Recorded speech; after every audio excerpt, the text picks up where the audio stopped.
जिनेंद्र भैया जी। सभी को जय जिनेंद्र। आइए आज की कक्षा प्रारंभ करते हैं।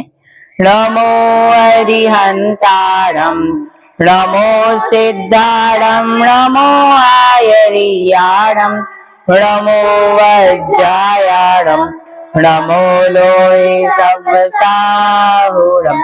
जय बोलिए देवादि देवी कजा आदि आदिनाथ भगवान की।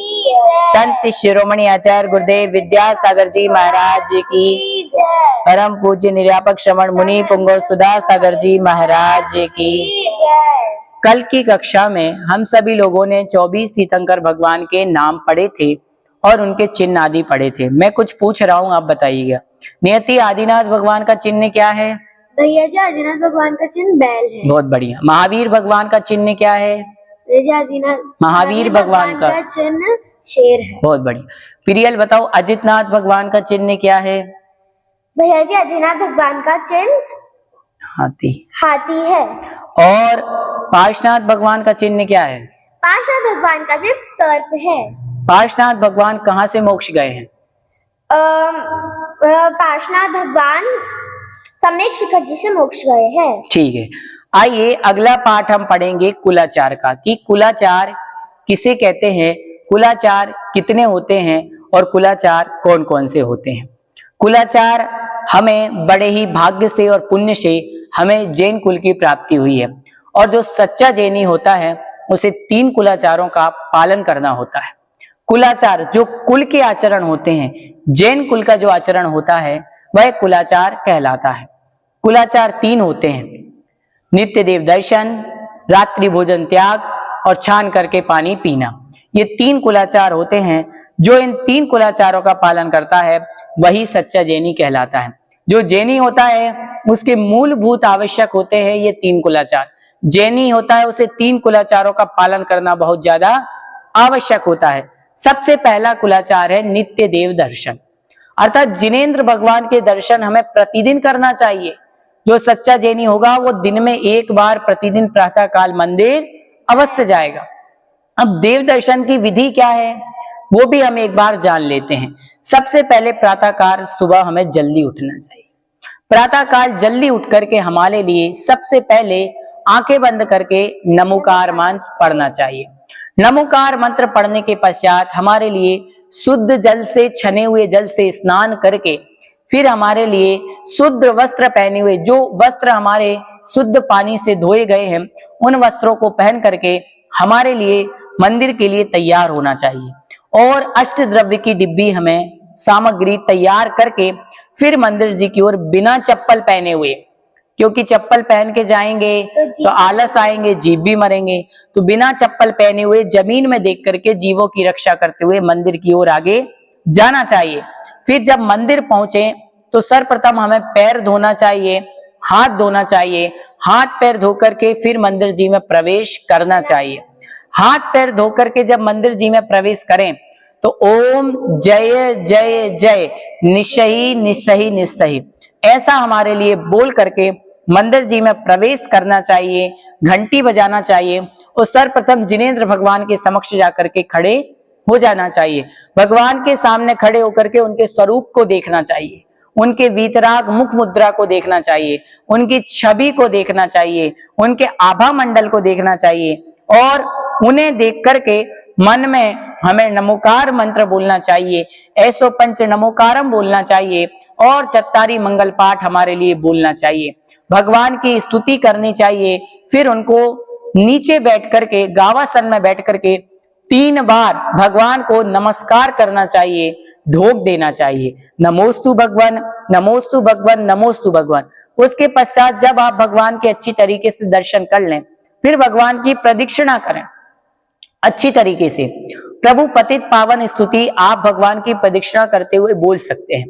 फिर भगवान की आप पूजन करना चाहें तो अष्ट द्रव्य से भगवान की पूजा करें। जल, चंदन, अक्षत, पुष्प, दीप, धूप, नैवेद्य, अर्घ, चिटक आदि सब सामग्री तैयार करके जो शुद्ध जल से मंदिर में, शुद्ध जल छानना भी आपको आना चाहिए। शुद्ध जल से छान करके फिर आपके लिए अच्छी तरीके से उस बर्तन पात्र को साफ करके उसमें जल छालन करके फिर आपको वो सामग्री उस शुद्ध जल से धोना चाहिए। और सामग्री धोकर के आपको भगवान की विनय पाठ से लेकर के जो शांति पाठ तक, विसर्जन तक पूरी पूजा होती है, वो पूजा आपको करना चाहिए।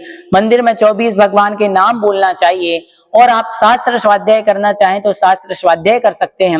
माला फेरना चाहें तो माला भी फेर सकते हैं।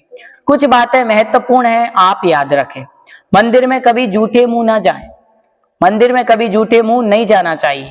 मंदिर में कभी भी चमड़े की बेल्ट, चमड़े के पर्स ये लेकर के हमारे लिए मंदिर में नहीं जाना चाहिए। मंदिर में हाथ और पैर धो करके ही जाना चाहिए। और मंदिर में अच्छे वस्त्र पहन करके जाना है। हमारे लिए मंदिर में सफेद ड्रेस, अच्छे लाइट कलर के वस्त्र पहन करके, धुले हुए वस्त्र पहन करके ही जाना चाहिए। जीन्स टी शर्ट आदि पहन करके मंदिर नहीं जाना चाहिए। और जब मंदिर से बाहर निकलें तो 3 बार ओम जय जय जय अस्सही अस्सही अस्सही ऐसा हमारे लिए बोल करके मंदिर के बाहर आना चाहिए। ये हमारा पहला कुलाचार है। पहला कुलाचार क्या है? नित्य देव दर्शन। इसके पश्चात आता है रात्रि भोजन त्याग। रात्रि भोजन त्याग, हमें रात में भोजन कभी नहीं करना चाहिए, क्योंकि आचार्य भगवंतों ने कहा है कि दिन में सूर्य का प्रकाश होता है, जिसके कारण से, सूर्य की किरणों के कारण से जीवों की उत्पत्ति नहीं होती है। और रात्रि में जब सूर्य अस्त हो जाता है तो अनेक प्रकार के जीवों की उत्पत्ति होती है। और जब जीवों की उत्पत्ति होने लगती है तो रात्रि में हम भोजन बनाएंगे या भोजन करेंगे तो उसमें बहुत सारे जीव गिर जाएंगे। एक बार की बात है, एक गांव में बारात आई हुई थी, शादी चल रही थी। रात में सब लोग खाना खा रहे थे और कुछ 4-5 जैनी भाई थे जो बोले हम तो रात में खाना नहीं खाएंगे, हम तो सच्चे जैनी हैं। वो सब मजाक उड़ा रहे थे, अरे बड़े जैनी बने फिरते हो, सब खाते हैं, तुम भी खा लो। तो उन्होंने भी कहा कि मैं तो रात में नहीं खाऊंगा, आप भी खाओ। तो वो लोग रात में खाए, तो खा करके वो लोग डॉक्टर के पास चले गए। क्यों? बोले हमारे तो पेट में क्या हो रही है, तकलीफ हो रही है। अब उन्होंने कहा भैया पेट में तकलीफ क्यों हो रही है, सब चेक कर लिया। बाद में जाकर के वहां देखा भोजनशाला में, वहां भिंडी की सब्जी बनी थी। भिंडी की सब्जी की कढ़ाई में एक बहुत बड़ी छिपकली मरी हुई पड़ी थी, क्योंकि वो सब्जी के साथ वो छिपकली भी फ्राई हो गई और उसका विष सारी की सारी सब्जी में फैल गया। अब उसका जहर फैल गया तो लोगों का पेट दर्द देने लगा और इतनी तकलीफ हुई कि वो क्या हो गए, मर गए। वो जितने लोगों ने रात में खाया था वो सारे लोग मर गए और जो जैनी भाई थे वो सब बच गए। इसीलिए कहते रात में हमें नहीं खाना चाहिए। रात में मक्खी, मच्छर आदि भी आ जाते हैं, इसलिए रात में हमें कभी भी नहीं खाना चाहिए। समझ गए? अब आप में से किसी के कोई प्रश्न हो तो आप पूछ सकते हैं रात्रि भोजन से संबंधित। हाँ भैया जी, रात्रि में भोजन करने से क्या क्या हानियां होती है? बिल्कुल अच्छा प्रश्न है। जो रात में खाता है, साइंस भी इस बात को कहता है कि जब रात को आप सो रहे हो तो आपको 5-6 घंटे के पहले ही भोजन कर लेना चाहिए। और हम 10-11 बजे तक सोते हैं तो जाहिर सी बात है 5-6 बजे भोजन कर लेना चाहिए। रात में भोजन करके सोएंगे तो हमारा पाचन तंत्र खराब होगा, अच्छे से भोजन पचेगा नहीं, और भोजन नहीं पचेगा तो हम सुबह से फ्रेश फील नहीं करेंगे। रात में भोजन करेंगे तो हमें पाप भी लगेगा, जीवों की हिंसा भी होगी और हमारा स्वास्थ्य भी खराब होगा। इसलिए कभी भी हमें रात में भोजन नहीं करना चाहिए। रात्रि में भोजन करने से अनेक प्रकार के रोग उत्पन्न हो जाते हैं, बीमारियां फैल जाती हैं, लोग बीमार पड़ जाते हैं, लोग फ्रेश फील नहीं करते। इसलिए रात में भोजन हमें कभी नहीं करना चाहिए। तो 2 कुलाचार हुए, नित्य देव दर्शन, रात्रि भोजन त्याग, और अंतिम और महत्वपूर्ण कुलाचार है पानी छान करके पीना। अब पानी हमें क्यों छानना चाहिए इसके बारे में बता दूं। पानी में बहुत सारे त्रसजीव होते हैं और एक इंद्रिय आदिक जीव होते हैं। अब पानी यदि अनछना यूज में लेंगे तो अनछना पानी हमारे शरीर में जाएगा तो उससे बीमारियां भी होंगी, हमारा स्वास्थ्य भी गड़बड़ होगा और हमारे लिए इतने सारे जीवों को मारने का पाप लगेगा। इसलिए पानी छान करके पीना चाहिए। और याद रखें, पानी छानने के लिए एक मोटा दोहरा छन्ना होना चाहिए, जो अच्छा मोटा हो, जिस छन्ने के आर पार सूर्य की किरणें भी न जा सके। ऐसा मोटा छन्ना होना चाहिए पानी छानने के लिए। और आप एक बार पानी छानोगे तो उस पानी की मर्यादा होती है 48 मिनट्स, 48 मिनट। और आप पानी को उबाल लोगे तो 24 घंटे उसकी मर्यादा हो जाएगी। आधा उबाल लोगे 12 घंटे हो जाएगी, और उसमें पिसा हुआ सौंफ या आप लौंग डाल देते हैं तो उसकी मर्यादा 6 घंटे हो जाती है। इस प्रकार से हमने जल के बारे में जाना। अब जल छानने से संबंधित आपका कोई प्रश्न है क्या? भैया जीव विज्ञान इस विषय में क्या कहता है? बहुत अच्छी बात है। हम जैन धर्म तो कहता ही है कि पानी छान करके पीना चाहिए। साइंस इस विषय में कहता है कि पानी की एक बूंद में 36,450 जीव होते हैं, 36,450 इतने जीव उस एक बूंद पानी में होते हैं। तो विचार करें, जो हम एक गिलास पानी पीते हैं, कितनी सारी बाल्टियों से हम कपड़े धोते हैं, कितनी सारी बाल्टियों से हम नहाते हैं, अपने घर को धोते हैं, तो कितने सारे जीव मरते होंगे। इसीलिए ये तो 30 जीव हैं जो इनमें साइंस ने गिन लिए। सूक्ष्म जीव तो इतने होते हैं जिनकी गिनती नहीं की जा सकती, एक इंद्रिय आदि। इसलिए हमें पानी छान करके ही पीना चाहिए। एक बार एक राजा था, वो जंगल में गया और जंगल में उसे बहुत प्यास लगी और नदी से उसने अनछना पानी पी लिया। और जब वो घर पर आया तो उसके पेट में बहुत तकलीफ होने लगी, तकलीफ रहने लगी। तो वहां पर सारे वैद्य सभी लोग आए, लेकिन उसकी बीमारी का पता नहीं लगा पाए।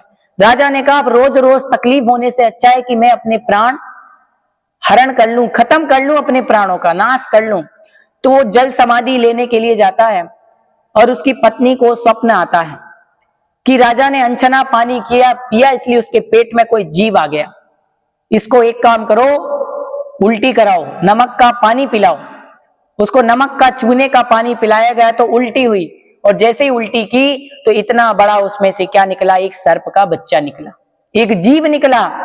जिसके कारण से हमें ये पता चलता है कि हमारे पेट में जीव चले जाते हैं और वो कई जीव बड़े भी हो जाते हैं, जीवित भी रहते हैं, बीमारियां फैला सकते हैं। इसलिए कभी भी हमें अनछना पानी नहीं पीना चाहिए। तो 3 कुलाचार हुए, नित्य देव दर्शन, पानी छान करके पीना, रात्रि भोजन त्याग। सच्चा जैनी वही है जो इन 3 कुलाचारों का पालन करता है। तो आज की हम इस कक्षा में इतना ही पढ़ेंगे, और पानी छानने की सही विधि क्या है ये एक बार आपको हम प्रैक्टिकल करके अवश्य बताएंगे। आज के लिए इतना ही, कल सभी याद करके आइएगा। सभी के लिए जय जैन।